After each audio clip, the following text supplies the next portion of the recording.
Cricket ಜಗತ್ತಿನ interesting ಸುದ್ದಿಗಳನ್ನು quick ಆಗಿ ಹೇಳ್ತೇನೆ ಕ್ರಿಕೆಟ್ ರೌಂಡ್ ಅಪ್ ನಲ್ಲಿ. ನಾನು ಶಾಂತ, ನೀವು ಸುದ್ದಿಯಾನದ ಸಬ್ಸ್ಕ್ರೈಬರ್ ಆಗೋದಕ್ಕೆ ಮರಿಬೇಡಿ. ಮನೋಜ್ ಬಾಂಡಗೆ ಆರ್ಸಿಬಿ ಅಭಿಮಾನಿಗಳಿಗೆ ಈ ಹೆಸರು ಚಿರಪರಿಚಿತ. ಯಾಕಂದ್ರೆ ಕಳೆದ 2 ವರ್ಷಗಳಿಂದ ಕನ್ನಡಿಗ ರಾಯಲ್ ಚಾಲೆಂಜರ್ಸ್ ಬೆಂಗಳೂರು ತಂಡದಲ್ಲಿದ್ದಾರೆ. ಆದರೆ ಆರ್ಸಿಬಿ ಪರ ಬೆಂಚ್ ಕಾದಿರೋ ಮನೋಜ್ ಬಾಂಡಗೆ ತವರು ಮೈದಾನದಲ್ಲೇ ಬ್ಯಾಟಿಂಗ್ ಮೂಲಕವೇ ತನ್ನ ಪವರ್ ತೋರಿಸಿದ್ದಾರೆ. ಹೀಗಾಗಿ ಈ ಬಾರಿ ಆರ್ಸಿಬಿಯಲ್ಲಿ ಮನೋಜ್ ಬಾಂಡಗೆ ಹವಾ ಜೋರಾಗಿಯೇ ಇರಲಿದೆ ಎಂಬ ಲೆಕ್ಕಾಚಾರ ಸಾಗಿದೆ. ಆರ್ಸಿಬಿ ಟೀಮ್ ರಿಟೈನ್ ಲಿಸ್ಟ್ ಮಾಡಿಕೊಂಡಿದೆ. ಇದರ ಮಧ್ಯೆ ಮತ್ತೋರ್ವ ಕನ್ನಡಿಗನ ಮೇಲೆ ಆರ್ಸಿಬಿ ಕಣ್ಣು ಬಿದ್ದಿದೆ. ಅಭಿನವ್ ಮನೋಹರ್ ಮಹಾರಾಜ ಟ್ರೋಫಿಯಲ್ಲಿ ಮಾಸ್ ಆಟದಿಂದ ಎಲ್ಲರ ಗಮನ ಸೆಳೆದಿದ್ರು. ಟೂರ್ನಿ ಆರಂಭದಿಂದ ಲೀಗ್ ಹಂತದ ಕೊನೆ ಪಂದ್ಯದವರೆಗೂ ಕೂಡ ರನ್ ಮಳೆಯನ್ನೇ ಸುರಿಸಿದ್ದಾರೆ.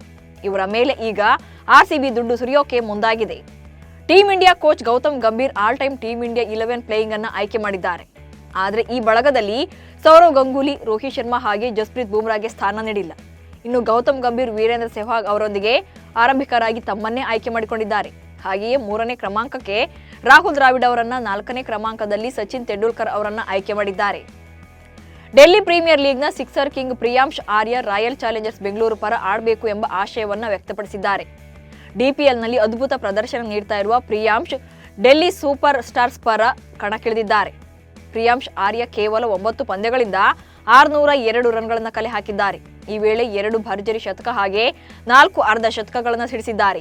ಈ ಯುವ ಎಡಗೈ ದಾಂಡಿಗ ಮುಂಬರುವ ಐಪಿಎಲ್ನಲ್ಲಿ ಆರ್ಸಿಬಿ ಪರ ಚಾನ್ಸ್ ಸಿಗುವ ಬಗ್ಗೆ ಎದುರು ನೋಡುತ್ತಿದ್ದಾರೆ. ಪಾಕಿಸ್ತಾನ ಮತ್ತು ಬಾಂಗ್ಲಾದೇಶ ನಡುವಿನ 2 ಪಂದ್ಯಗಳ ಟೆಸ್ಟ್ ಸರಣಿಯ 2ನೇ ಪಂದ್ಯ ನಡೀತಾ ಇದೆ. ಈ ಪಂದ್ಯದಲ್ಲೂ ಕೂಡ ಬಾಂಗ್ಲಾದೇಶ ಪ್ರಬಲ ಹಿಡಿತ ಸಾಧಿಸಿದ್ದು, ಪಾಕಿಸ್ತಾನ 2ನೇ ಇನ್ನಿಂಗ್ಸ್ನಲ್ಲಿ 172 ರನ್ ಗಳಿಸಿ ಗೆಲುವಿಗೆ 184 ರನ್ಗಳ ಗುರಿ ನೀಡಿದೆ. ಗೆಲುವಿಗೆ 184 ರನ್ಗಳ ಗುರಿ ಬೆನ್ನಟ್ಟಿರುವ ಬಾಂಗ್ಲಾದೇಶ ಜಯ ಗಳಿಸುವ ಎಲ್ಲಾ ಸಾಧ್ಯತೆ ಇದೆ. ಬಾಂಗ್ಲಾದೇಶ 2ನೇ ಪಂದ್ಯದಲ್ಲಿ ಪಾಕಿಸ್ತಾನವನ್ನು ಸೋಲಿಸಿದರೆ ಅದು ಇತಿಹಾಸಕ್ಕೆ ದಾಖಲಾಗುತ್ತೆ. ಯುವರಾಜ್ ಸಿಂಗ್ ಅವರ ತಂದೆ ಯೋಗರಾಜ್ ಸಿಂಗ್ ತನ್ನ ಮಗನ ಬದುಕು ಹಾಳು ಮಾಡಿದ್ದು ಧೋನಿ ಎಂದು ಆರೋಪಿಸಿದ್ರು. ನಾನು ಆತನನ್ನ ಕ್ಷಮಿಸಲ್ಲ ಎಂದು ಹೇಳಿಕೆ ನೀಡಿದ್ರು. ಇದೀಗ ಅವರ ಹೇಳಿಕೆಯ ಬೆನ್ನಲ್ಲೇ ಯುವರಾಜ್ ಸಿಂಗ್ ತನ್ನ ತಂದೆಯ ಬಗ್ಗೆ ಹೇಳಿದ ಹೇಳಿಕೆಯೊಂದು ವೈರಲ್ ಆಗ್ತಾ ಇದೆ. ತಂದೆಗೆ ಮಾನಸಿಕ ಸಮಸ್ಯೆ ಇದೆ ಎಂದು ಹೇಳಿರುವ ಕ್ಲಿಪ್ ಸಾಮಾಜಿಕ ಜಾಲತಾಣದಲ್ಲಿ ವೈರಲ್ ಆಗ್ತಾ ಇದೆ. ವೆಸ್ಟ್ ಇಂಡೀಸ್ ಕ್ರಿಕೆಟಿಗ ಡ್ವೇನ್ ಬ್ರಾವೋ ಕೆರಿಬಿಯನ್ ಪ್ರೀಮಿಯರ್ ಲೀಗ್ನಿಂದಲೂ ಕೂಡ ನಿವೃತ್ತಿ ಘೋಷಿಸಿದ್ದಾರೆ.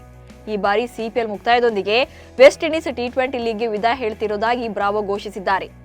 ಟ್ರಿನ್ಬಾಗೋ ನೈಟ್ ರೈಡರ್ಸ್ ಪರ ಕೊನೆಯ ಪಂದ್ಯವನ್ನಾಡಿದ ನಂತರ good bye ಹೇಳಲಿದ್ದಾರೆ.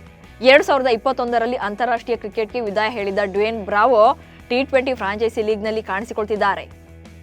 Team India star bowler Shami ಕೂದಲು ಕಸಿ ಮಾಡಿಸಿಕೊಂಡಿದ್ದಾರೆ. ದಪ್ಪ ಮತ್ತು ಕಪ್ಪು ಕೂದಲಲ್ಲಿ ಶಮಿ ಮತ್ತಷ್ಟು ಸ್ಟೈಲಿಶ್ ಲುಕ್ ಆಗಿ ಕಾಣಿಸಿಕೊಳ್ತಿದ್ದಾರೆ. ಮೊಹಮ್ಮದ್ ಶಮಿ ಕೂದಲು ಕಸಿ ಮಾಡಿಸಿಕೊಂಡಿದ್ದು ಡೈರೆಕ್ಟ್ ಹೇರ್ ಟ್ರಾನ್ಸ್ಪ್ಲಾಂಟ್ ವಿಧಾನದ ಮೂಲಕ ಕೂದಲನ್ನು ಕಸಿ ಮಾಡಿಸಿಕೊಂಡಿದ್ದಾರೆ. ಐಪಿಎಲ್ ಟೂರ್ನಿಗಾಗಿ ಬಿಸಿಸಿಐ ಈಗಾಗಲೇ ಸಿದ್ಧತೆಗಳನ್ನು ಪ್ರಾರಂಭಿಸಿದೆ. ಅಲ್ಲದೆ ಫ್ರಾಂಚೈಸಿಗಳೊಂದಿಗೆ ಸತತವಾಗಿ ಸಭೆಗಳನ್ನು ನಡೆಸ್ತಾ ಇದ್ದು ಐಪಿಎಲ್ ಹೊಸ ನಿಯಮಗಳ ಕುರಿತು ಚರ್ಚೆ ನಡೀತಾ ಇದೆ. ಹಲವಾರು ಹೊಸ ನಿಯಮಗಳನ್ನು ತರೋಕೆ ಮಾಸ್ಟರ್ ಪ್ಲಾನ್ ಮಾಡಿದೆ. ಈ ಕುರಿತಂತೆ ಬಿಸಿಸಿಐ ಶೀಘ್ರದಲ್ಲೇ ತನ್ನ ನಿರ್ಧಾರಗಳನ್ನು ಪ್ರಕಟಿಸುವ ಸಾಧ್ಯತೆ ಇದೆ. ಆಟಗಾರರ ರಿಟೈನ್ ಸಂಬಂಧಿಸಿದ ನಿಯಮಗಳನ್ನು ಶೀಘ್ರದಲ್ಲೇ ಪ್ರಕಟ ಮಾಡಲಾಗುವುದು ಎಂದು ಬಿಸಿಸಿಐ ತಿಳಿಸಿದೆ.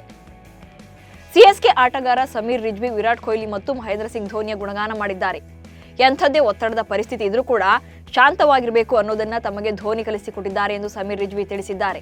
ಇನ್ನು ಇದೇ ವೇಳೆ ವಿರಾಟ್ ಕೊಹ್ಲಿ ದಿಗ್ಗಜ ಕ್ರಿಕೆಟಿಗನಾಗಿದ್ರೂ ಕೂಡ ಯಾವುದೇ ಹಮ್ಮು ಬಿಮ್ಮುಗಳಿಲ್ಲದೆ ಎಲ್ಲರ ಜೊತೆ ಬೆರೆಯುವ ರೀತಿ ಕಂಡ್ರೆ ನಮಗಿಷ್ಟ ಎಂದು ರಿಜ್ವಿ ಹೇಳಿಕೆ ನೀಡಿದ್ದಾರೆ. ಇವಿಷ್ಟು ಇವತ್ತಿನ ಕ್ರಿಕೆಟ್ ರೌಂಡ್ ಅಪ್ ಸುದ್ದಿಗಳು. ನಮಸ್ಕಾರ.